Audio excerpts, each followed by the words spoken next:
So Nancy, hi. First question I have is how long have you been teaching children the piano? Officially about since August 2000. So it's been about 18, 19 years. Before that, I taught as an amateur teacher for 2 years. So about 19, 20 years now. And you currently specialize in teaching children as young as three. Has that always been the case, or did you just discover this niche lately? Um, oh, and not lately. My first 3 year old was in September to year 2000. And I told the mother I wasn't sure if I could teach children this young, but I gave it a try, and I got very lucky with her. She was able to be engaged. She was very focused, and from there on, I got a lot of referral from this family, and so then that slowly became something I wanted to know more about. Um, I think in general, my niche is to it's not so much just the 3 year olds, but to help any students of any talents in any age to maximize their potential. Most of our potential is never used. And so when they're here, we actually get to use it. And I think most of the time we don't even know what we have, what talent or what intelligence we have. But here I will help the students to find the, the different kinds of intelligence that they will never know exist for them, probably their entire life. So, What kind of techniques do you use to draw this out of these young children? And have these techniques been used before, as far as you know, with your teaching and your research? so I try to teach from where the kids are. So, for example, a 3 year old will not respond to an adult language, but they will respond to a language they understand. So I might have to raise my pitch when I speak to them. I might have to have a more exaggerated smile. I might have to use stickers and markers to communicate with them. If I'm working with a ADHD child, well, that child is easily distractible. So then I used that philosophy and I thought, well, if she's distracted by the toy there, that means I could the fact that she's so easily distracted. So I could distract her from that toy back to the lesson. I don't that makes sense. Because the language of that child is distraction. So while she is so focused on the toy and the doll, but I want her to do the lessons, I could, in fact, use her personality to distract her from these toys and Well, return to the that, lessons. that seems fascinating because you would think a 3-year-old's concentration level is not as acute as an older child, and it must be difficult to keep them focused on the music and on what you are teaching them. I mean, is this part of what you were saying when you Yeah, treat you? It's yeah. You always try to teach them from where they are. So then it becomes very important for the teacher to be to be to have enough experience or care enough to find out what this child's language is based on either his age or gender or cult, even the culture or maybe life experience, and then over time the teacher will learn the particulars, regarding that is very unique to the child, and then use all that to help the child explore who he or she is at the piano. yeah, and but of course you just don't teach children as young as 3 and 4. You do teach older children and adults, but you seem to have perfected this technique of teaching the children as young as 3. Uh, and I don't recall seeing many programs which do this. Uh, it, is this true, and are you one of the first and one of the only who cater to children this young?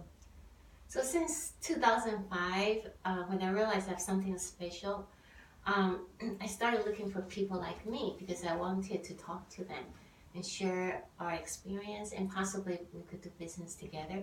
So I started looking for people who do the same as I do. And at the time, internet wasn't so popular, so mostly I was just looking for the ones that might live in New York or California or Taiwan. Over the years, with the convenience of internet, I did try to Google um, for teachers or programs like myself all over the world. And honestly, I haven't found any. And like my sister would try to look for services like this as well. My friends do the same for me, and none of us has found anything close to this. Sometimes you'll see a sign that says for age 3 and up, and then when you call them, it's nothing like this. Um, I think most of the time these programs treat children like a traditional 3-year-old, which is they run around, they could bang on stuff, they respond to music. So you see a lot of mommy and me classes where they introduce children to maybe piano or violin, but just bang on things, and maybe the teacher will play a little bit on the violin, on the drums, on the piano. But yeah, but nothing as detailed and as disciplined and as structured, but never at a sacrifice of creativity, imagination, and self-expression. Like never, I would never create progress at the cost of the child's happiness and creativity. So yeah, there's nothing like this out there. Uh, you teach the children piano, specifically music, and you use these techniques which you yourself have invented, if I can say that. Uh, do you think these same techniques that you apply to these young ones learning music, can it apply to other aspects of their learning and their lives? I mean, Yeah, is it, are the two interchangeable? yeah, and in so many cases, immediately, because because again, like on the surface, to untrained eyes, like maybe their parents or other teachers, they might think this is just a piano lesson, but in fact, because I'm using the child's personality and talents and weaknesses and strengths and his self-image, to help him learn. So in fact, this is not just about learning notes and learning songs. This is about learning who they are. And so because the child invests so much of who they are in a lesson, if the lesson goes well, and they always do, right? If the lesson goes well, the child will leave the piano feeling like $1 million. He'll feel good about who he is, he'll feel confident. And this is very apparent with children that have been in therapy, or if they have some sort of learning disabilities, or if they feel like they're not they're not as good as their brothers or sisters or their peers, and they come here, they discover, oh my goodness, my fingers could do these things. Even though children cannot intellectualize this experience, they know there's something really special about who they are at the piano, because they play really fancy songs in harmony with both hands. So they usually walk away feeling really good about who they are, and that would translate into personal confidence right away. I would say even as fast as like day one, but certainly right away, and after first lesson, after the second lesson, and and then over time, they say 3 months from now, 6 months from now, this confidence will show up academically, socially at school.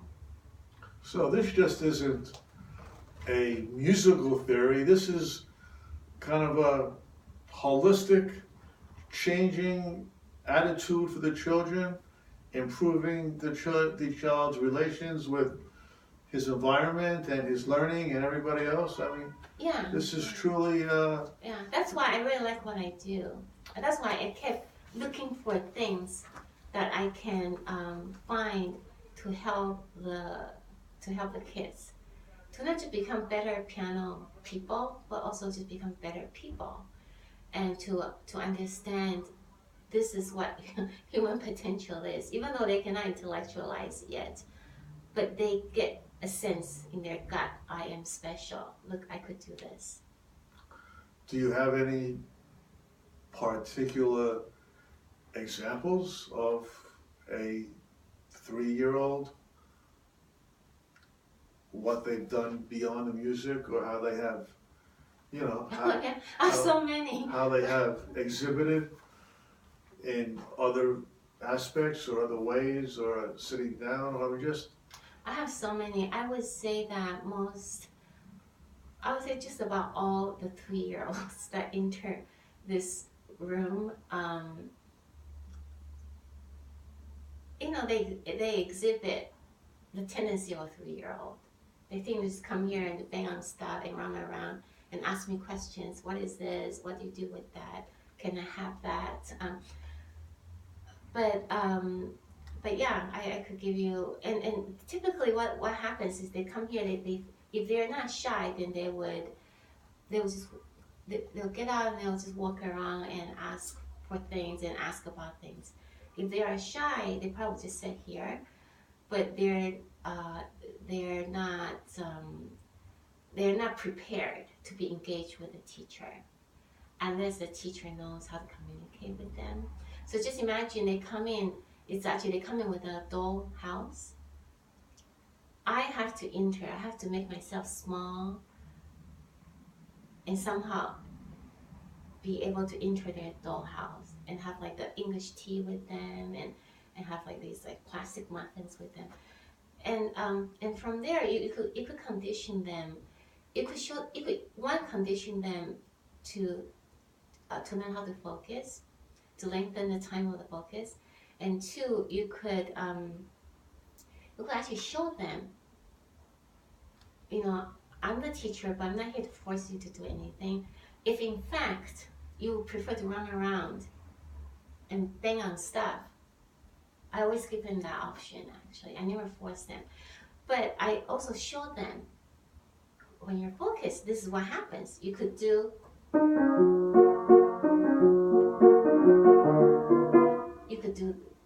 things like this, and children inevitably will always pick to stay focused. They will pick to stay focused because they like that feeling of sitting here, and the reward is they love themselves more.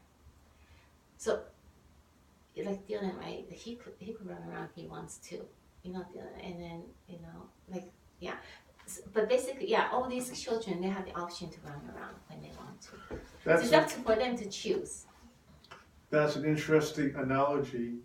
You enter the 3-year-old's dollhouse to get down with them. If you have a 10-year-old coming in immediately after the 3-year-old, do you ever have trouble getting out of the dollhouse? A little bit, actually. A little bit. So what I tend to do is, if I have a sibling and they say they're 3 and 5 and 8, I will always tell the mother, let me teach the 3-year-old first. Because it is a little easier to transfer my mind from a 3-year-old world to a 5-year-old and then to an 8-year-old. It's much harder for me to go from an 8-year-old mind and then to reduce myself right away in 1 minute and become a 5-year-old mind But sometimes I have trouble switching. It never happened. It never almost happened. But so basically, I will have trouble switching. But then you force yourself, or you step away for 5 minutes and you come back, or you sit here in the first 2-3 minutes. I'm a little bit awkward and I lose my orientation.